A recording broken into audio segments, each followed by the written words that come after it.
Hey guys, I'm Mason. I'm a completely blind wrestling fan, and this is my podcast, Wrestling in the Dark. Today I'm back with another pay-per-view review because it was WWE's SummerSlam last weekend, and now that I'm not quite as annoyed at the WWE Network as I was a few days ago, I feel like I can finally get around to doing a review, so here we go. So if you want to know what I thought of SummerSlam, stick around and let me know what you thought of the show in the comments below. Matches of the night, in my opinion, it was the Raw Women's Championship bout between Becky Lynch and Natalya in a submissions match, which has been something that I've been saying that I'd like for quite a long time. Maybe not Becky, but in terms of Natalya in a submissions match, I've wanted to see that for a while. I'm sure I've probably seen it before, but they obviously weren't that good because I don't remember them. So, this match was pretty good. I thought that the commentary did a pretty good job, but that's not that surprising because it seems to be the pattern with WWE commentary, especially the main roster. Doesn't seem to happen as much on NXT, but on the main roster it seems to be that they really get into like the first match of the night and the last match of the night, and that's when they can be bothered to do their jobs. So, they did a pretty good job in this match, and I think that this whole thing was put together pretty well, to be honest. I said in my predictions that I wanted to see them properly do an actual submission match and focus on the body parts, and they actually did. They had Becky working that arm, they had Natty working the leg. I actually gave Cole a point for pointing out at the beginning that Becky was going for that disarmer in the early moments. Natty was blocking, and Cole pointed out that that Natty was blocking the disarmer with her hands, trying to clasp them together to alleviate the pressure. So I gave him a point for that, and I thought that was pretty good. I really liked that they were both using each other's moves. At one point, Becky locked in the sharpshooter, and she got absolutely massive heat for it because you don't do that in Canada if you're not a heart, or I guess. But anyway, it I just completely knocked myself off with that one. It worked pretty well for me, this match, with that sort of thing. Natty then used the disarmer at one point, but I don't think she got it locked in properly. I gave Cole another point for his reaction when Natty locked in the sharpshooter on the top rope, as well as one for when Becky eventually got kicked out of that sharpshooter. He pointed out that her neck went face first. Her neck went face first. She went neck first off the turnbuckle, and I thought that was a good call too. It was just a general good match. It went to the outside for a bit. Natalya was throwing Becky into the barricade, and there was just a decent back and forth. I probably enjoyed it as much as another match that got the same rating as this, and this was a 4+, which, yeah, I enjoyed it about as much as I enjoyed the Street Profits versus O'Reilly and Fish of the Undisputed Era, and that's probably a surprising thing. It definitely surprises me because I really wouldn't have thought that would have been the case, but I genuinely think that this, for an opening match, was really great. I thought the commentary did the job well. There was a little bit of Young and Graves bickering, and that, stop it, because I already have to put up with it with Byron, and if I have to put up with it Renee, I swear with Renee, I swear it's just going to make me turn the whole thing off.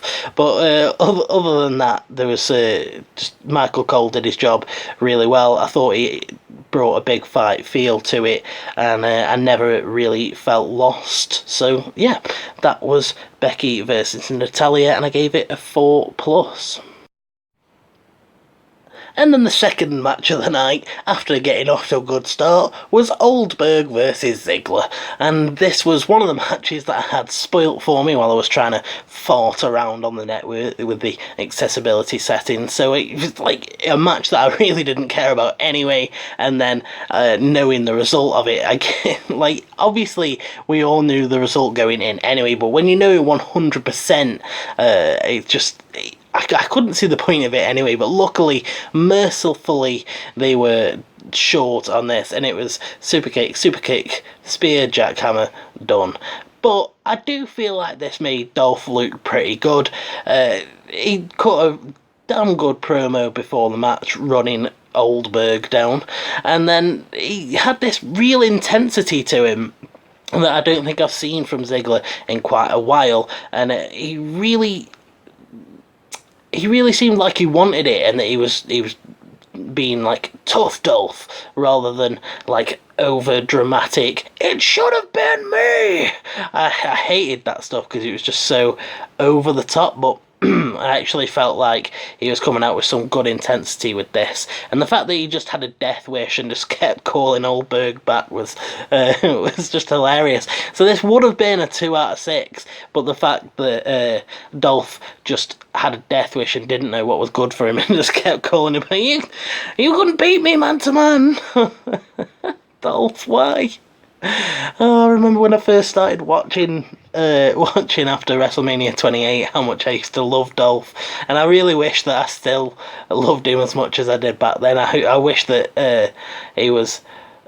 I just wish that push after he won Money in the Bank had lasted, because, oh dear me, just the death wish of, you can't fight me man to man. I wish I could have seen those spears. I know that everyone said that he sold it like an absolute madman, and that was the best thing about Ziggler anyway. I mean, I guess one of the things that I used to struggle with with wrestling was selling sometimes, because some people might do a bit more subtle selling and I might not notice, whereas with Ziggler there's no missing that he just got hit with a move. So yeah, I spent longer talking about this match than the match actually lasted. Right, Dolph versus Goldberg gets a 2 out of 6 and was effective for what it was and made Dolph look good, but was ultimately pointless. And from a match that didn't matter, but actually had some weight to it, to a match that should have mattered, but had none. It's the US Championship bout between AJ Styles and Ricochet, a match that I desperately want and they just won't give me. I really don't have much to say about this match. The story of the match was AJ going after Ricochet's ankle, or his leg. Sorry, I've got my head in an ankle space because of Ibushi, because I've just not long got done watching the G1 finals. Anyway, AJ was going for Ricochet's leg, trying to take away that aerial offense. And other than that, this was a plodding match. It was slow, and I really couldn't get into it. I just didn't feel like the commentary added anything to it. I genuinely don't have much to say about this match. It's kind of annoying because I took a few days to do the Ibushi Okada review. Like, it seemed like a really daunting task, and I was like, I've got all these notes, I don't know what I'm going to say, and it took me a couple of days to sort of process it and see how I felt, and came out with what I thought was a fairly good video. And then you get matches like this, where it's just like, I sit and I think, and I'm trying to think about what I feel about it, and it's just nothing. There's no point to it, to any of it, and that's extremely frustrating. Having a couple of days to sit and think about it and not having anything to say about it is just sort of frustrating. I got the first oh god, sorry, I'm getting absolutely I think the rage built up too much then and I just knocked myself off. We got our first instance of points being taken away in this match because Michael Cole decided to yell, "Off the top rope with one leg." Yeah, okay, there's plenty of things that he could have been doing there, Michael, so I took a point away from him. But he did earn it back later on in the match when he had a really, really nice call for the AJ doing the calf crusher, and then Ricochet slamming AJ's neck into the mat and locking in the Anaconda Vice. The bloody Anaconda Vice, it's only the move that got me into wrestling, sort of, if you count CM Punk as just being the one that showed me that. I'm sure plenty of other people have used it, but yeah, anyway, I have a soft spot for the Anaconda Vice because of those early days of getting into wrestling and being shown CM Punk by the indie correspondent Glenn. So that was a really nice point of the match. And then towards the end, Ricochet fended off Gallows and Anderson, and then he went for some sort of top rope move, got caught into the Styles Clash, and that was the end of that. And I gave it a 3 out of 6 because it was only slightly better than Dolph versus Goldberg. I genuinely find it frustrating, this match and this whole feud. Not the feud, I guess, because I don't necessarily mind the direction that they're taking the OC in, and I actually really like Ricochet, and that's why this is so frustrating, because it's like, I want this match, please just give it to me. Please just give me the match that I know that these two can have. Damn. Right, yeah. That was AJ versus Ricochet. So from here on in, things aren't that great for me. It really was a downhill sort of trend in this pay-per-view, which I'm becoming accustomed to. I'm growing used to liking the first match, and then it just slowly drifting off into the atmosphere. It's just right, let's get through to it anyway. It's Bayley versus Ember Moon for the SmackDown Live Women's Championship. And again, I don't have much to say about this. The SmackDown Live commentary team of Tom Phillips, Byron Saxton and Corey Graves added nothing to this match, aside from Corey Graves getting 1 point at the beginning.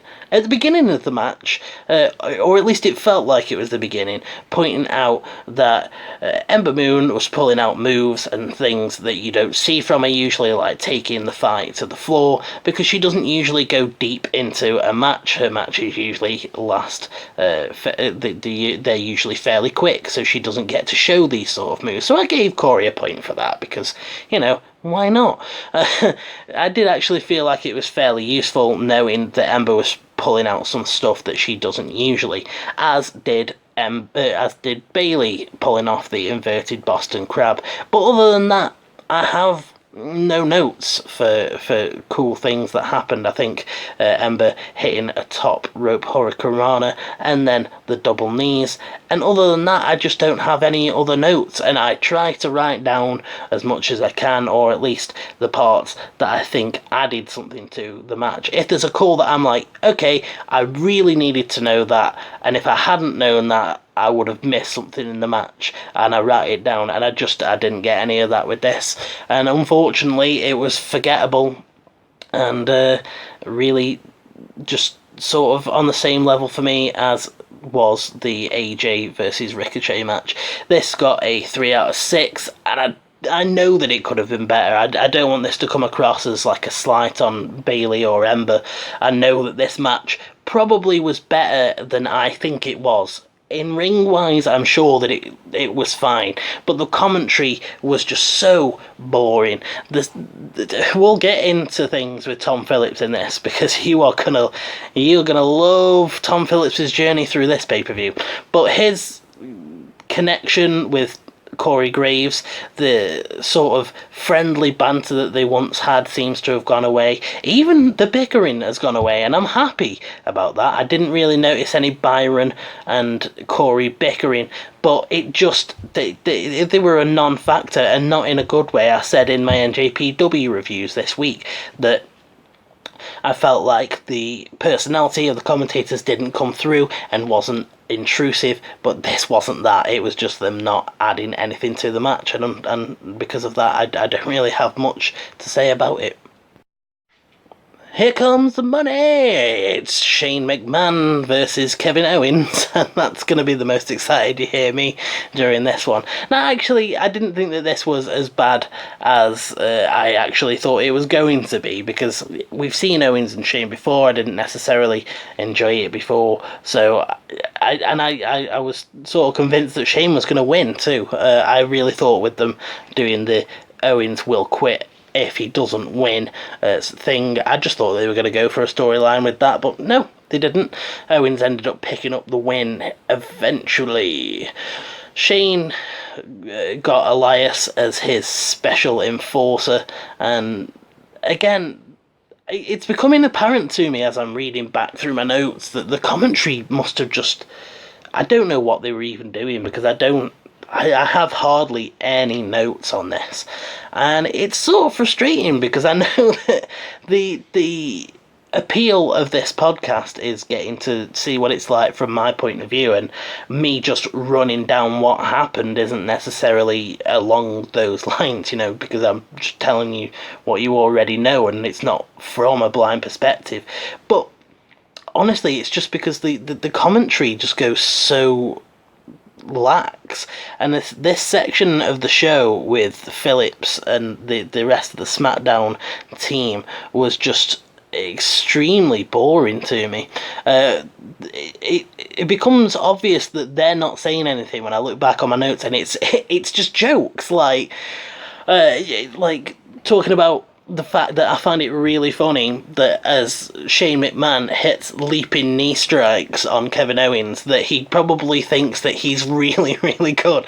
Like, he goes backstage and he looks at Aleister Black, who's kicking the bag and practicing his strikes, and he's like, yeah, I'm that good. I'm Shane McMahon and I'm that good. I can do leaping knee strikes. And it's just funny, especially again going back to the fact that I've been watching the NJPW stuff this week.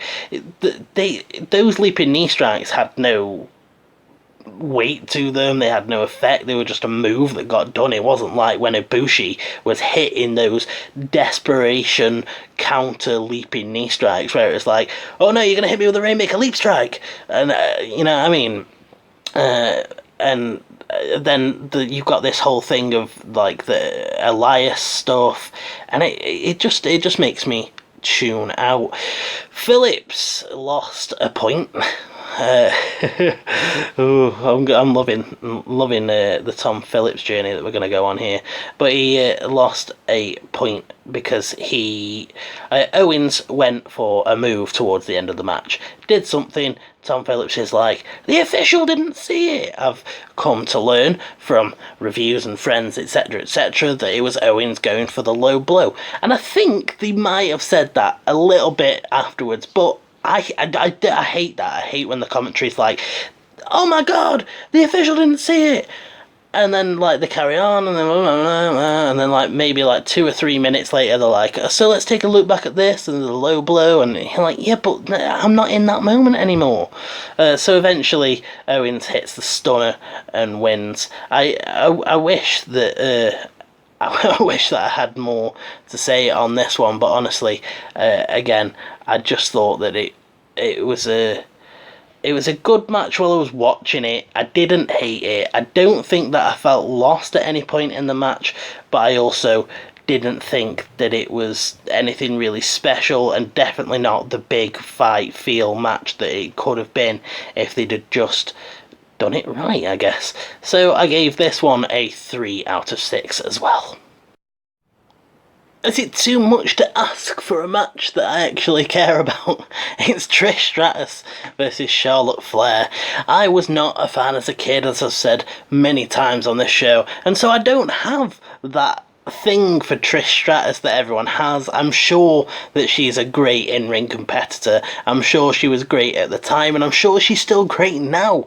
But I just don't have that connection. So this was just another sort of pointless match, and it was starting to really rub me the wrong way. But for the fact that I didn't care at all, it was an alright match. They actually managed to get some entertainment out of it for me. No one won any points. Actually, no. I thought someone had, but I was thinking about it. Yeah, it was just really boring to start with. At the start, Charlotte was just in control for ages. Trish managed to turn it round. The Canadians were singing the Canadian national anthem. There was one point where I just have no idea what was going on at all, where they were like, "Ah, Charlotte Flair's laughing at Trish Stratus." Charlotte was going back to the big boot quite a lot throughout the match, which was pretty cool. I like a good big boot. I don't know why. It's a fairly simple move, but it also looks quite good and quite powerful. So I'm a fan of the big boot, so that was cool. At one point, Trish locked in the figure four. The commentary really played up on that about like the history of the move, etc., etc. Corey Graves was making fun of Trish because the official should be counting because her shoulders were down, saying she was pinning herself.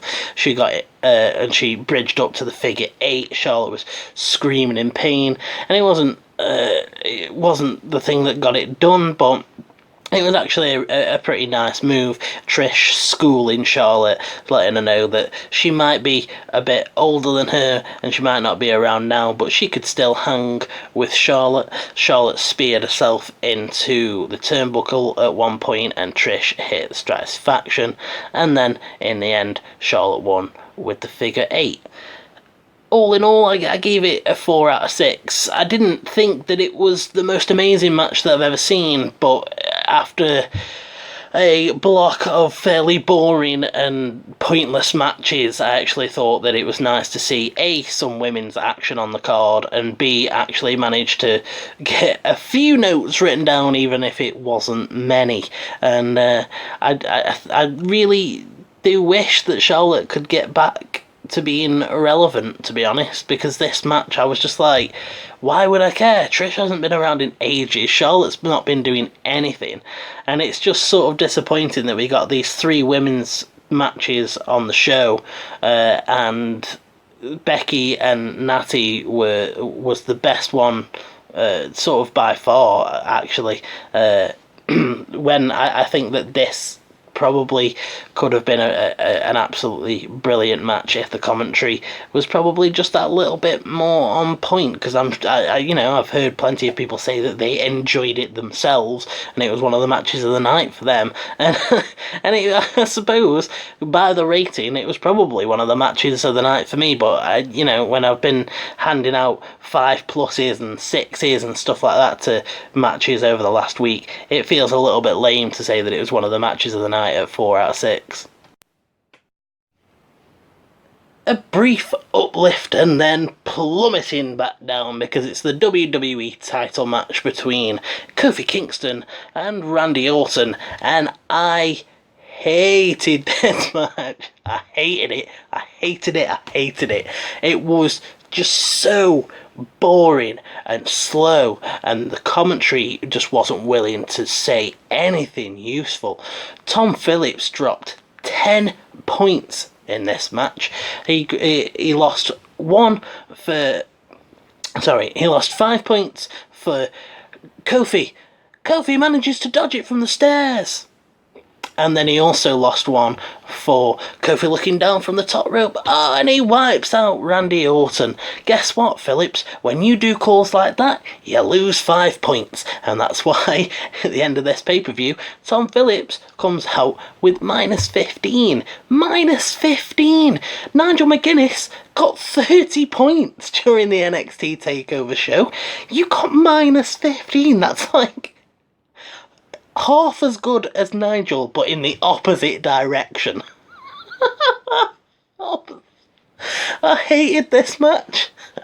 The only really decent part was the part where Kofi ended up rolling out to the outside. He encountered an RKO into a backslide attempt, went for the Trouble in Paradise, Randy Orton hit the RKO, and then Kofi rolled to the outside.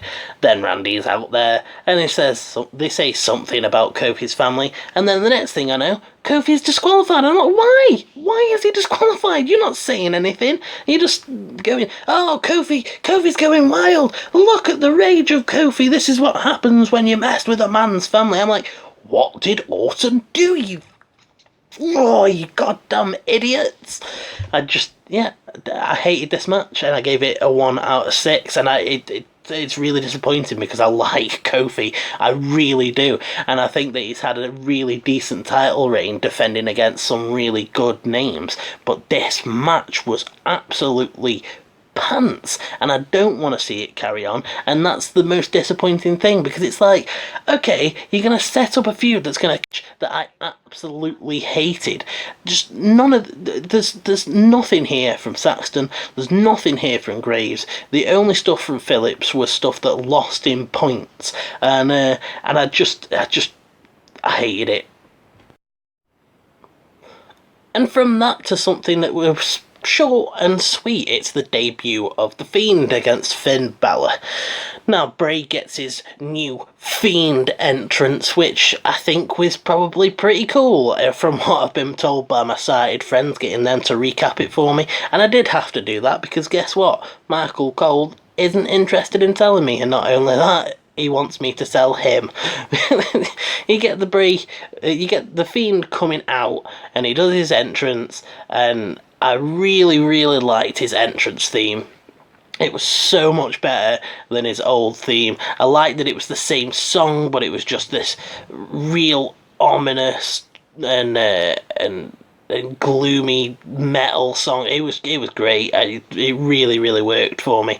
And then it's mostly silence, and then Michael Cole goes, "What did we just witness?" "I don't know, Michael. That's your job.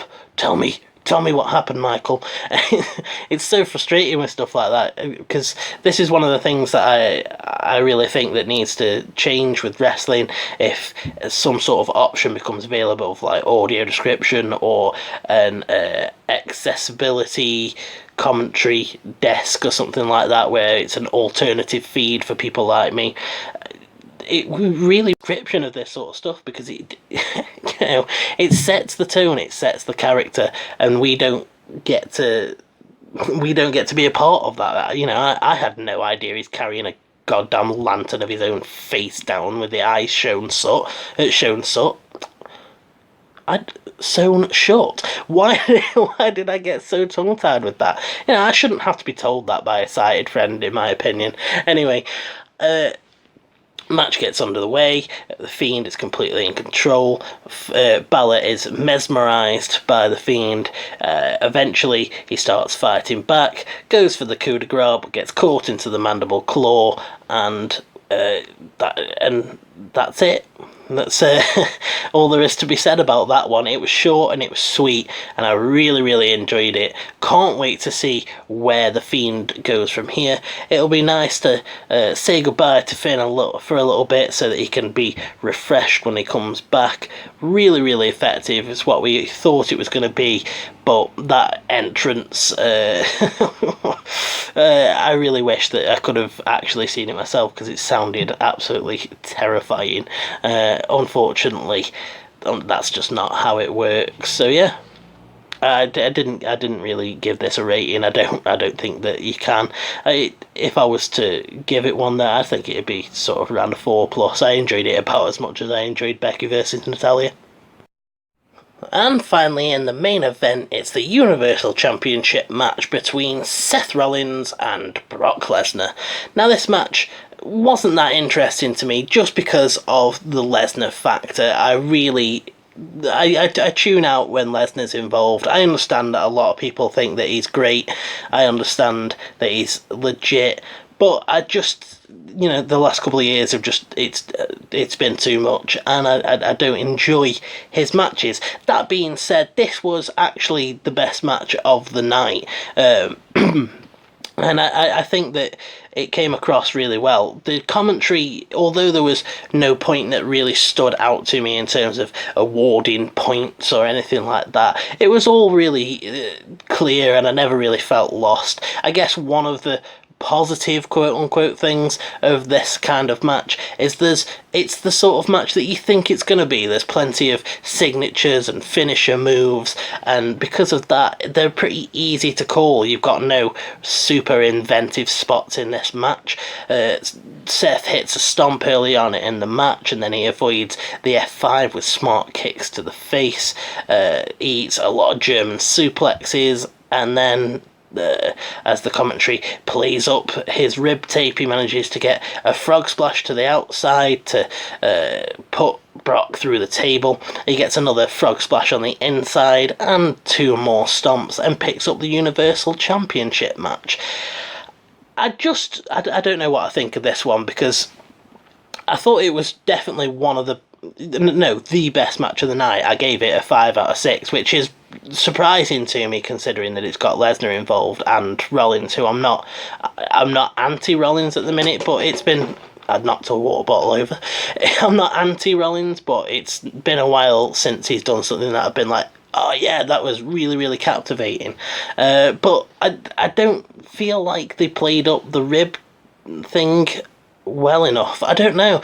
I'm sort of going through a little bit of a realisation process at the minute after watching the G1 stuff that I've watched over the last week with Ibushi's ankle, and how that got represented and how that affected the match, and the emotional nature of the story that gets told with Ibushi's injured ankle, and that's compared to this like rush job that they've done of having Lesnar beat Rollins up like 2 weeks in a row and then have him suddenly become this broken man, and he's got this rib tape, but in him it's not really adding anything to the match other than, oh no, he's hurt his ribs on the frog splash or whatever. I thought it was a pretty good match, but like I said, there's still nothing that stands out in terms of the commentary of like, oh yeah, Michael Cole did this and he said this and got points here, and that's all I really have to say about it. I enjoyed it. I thought it was the best match of the night, and I never felt lost, but I also never felt like there was anything groundbreaking or must watch, or yeah, I never really got drawn in, I guess. So yeah, Lesnar and Rollins gets a 5 out of 6. So all in all, it was a pretty mixed bag. I enjoyed the first match, I enjoyed the Trish and Charlotte match to a point, and I gave Lesnar a higher score than I'm really comfortable giving. But there was no really standout moments other than the fact that I really, really hated that WWE title match. Michael Cole comes out of this as commentator of the night for SummerSlam with 15 points, and Graves comes out with 10. Tom Phillips comes out with -15, and Renee and Byron don't score anything at all, which means that they contributed as much to this pay-per-view as Percy Watson did. Sorry, Dash. If you've enjoyed this video, let me know, whether it's something as simple as clicking that like button, whether you have your say in the comments section or on Twitter at Mason_WITD, or whether you invest, you become one of my best mates, and you hit that subscribe button and the notify bell, and then you never miss another episode. Right guys, I'm off, and you should have a good one.